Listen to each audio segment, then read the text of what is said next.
Satya Bren, bon dia y benvingut. Buenos días y bienvenido. Buen día, gracias. ¿Y qué viene a explicar en Girona? Vamos a hacer, que es lo que hago en todas partes, el satsang, que es un encuentro con la verdad, así se dice, que es un proceso de autoinvestigación para uno conocerse. O sea, está envasado en la pregunta mínima, ¿quién eres tú? Entonces el satsang, la meditación, es una investigación, se puede decir, existencial de quién eres tú, que es, tengo ¿cómo se dice?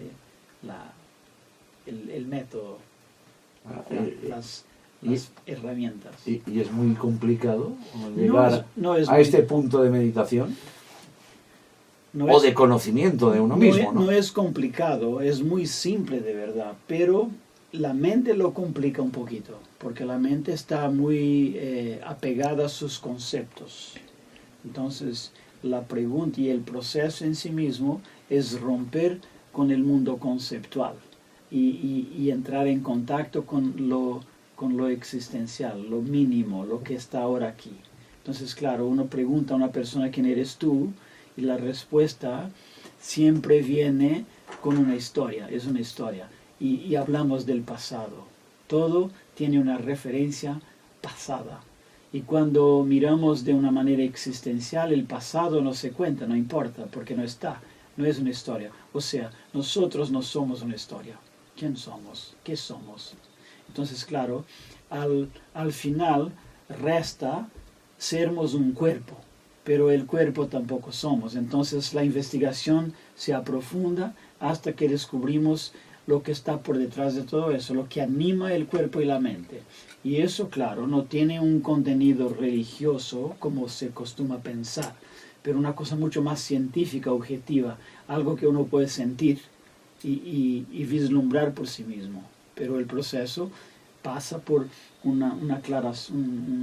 aclarar la mente un poquito. Entonces se habla mucho, vamos a hablar bastante de cosas que tomamos como ciertas, como verdad, pero no son simplemente creencias. Satya, déjeme hacer un poco de abogado del diablo, bueno, me permite, favor, ¿no? Sí, claro. Digo, esto es, déjeme decirlo así, relativamente fácil en un mundo que no diré vive en la opulencia, pero que tiene sus necesidades básicas cubiertas, en un mundo con necesidades primarias de supervivencia no cubiertas.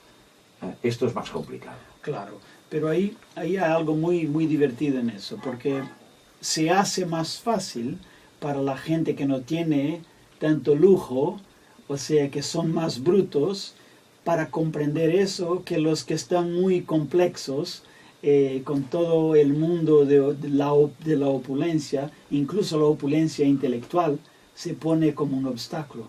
Entonces personas más simples a veces comprenden mucho más rápido y la simplicidad de ser lo que uno es. Entonces es un poco paradójico. ¿Y cuando se llega a ese descubrimiento, qué pasa? Esa es una buena pregunta, ¿qué pasa? Bueno, sí. Aquí estoy yo y usted, sí. ¿no? Los dos tenemos el mismo oficio de base. Claro, ve eso. Cuando Buda buscó mucho tiempo, salió de su familia opulenta, un príncipe, largó todo, su familia, su hijo, su mujer, su papá, el dinero, el principado, y se fue a buscar la verdad. ¿Qué pasó con él? Sufrió mucho, no comió, hizo de todo que estaba dentro de las tradiciones hacerlo.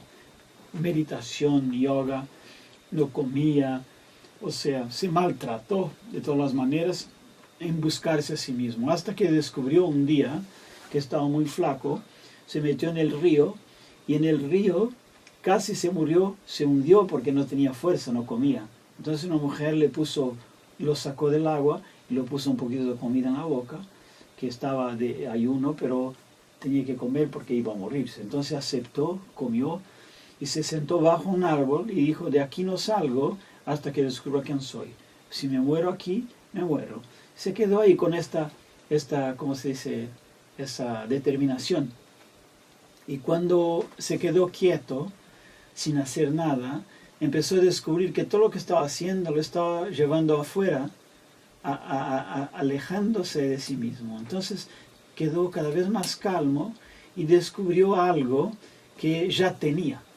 Entonces, ese se descubrió un poco como un cuento zen, y le preguntó a sus amigos que lo encontraron después, estaba muy bello, sentado ahí, tranquilísimo, muy calmo, sereno, muy pacífico, ¿sí? Y le preguntaron, ¿qué pasó contigo? Entonces él dijo, pasó la nada conmigo. O sea, pasó nada. Entonces, ¿qué pasa con uno?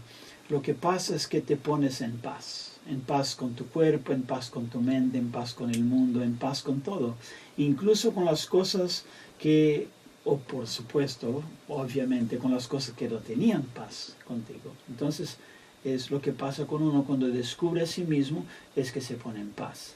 Entonces se dice que el buscar a sí mismo es lo que está por detrás de todo lo que hacemos. Cuando buscamos dinero, profesiones, trabajo seguro. Sabiendo que no nos lo vamos a llevar a ninguna parte, ¿verdad? Por supuesto, porque eso es solo un medio para sobrevivir de repente.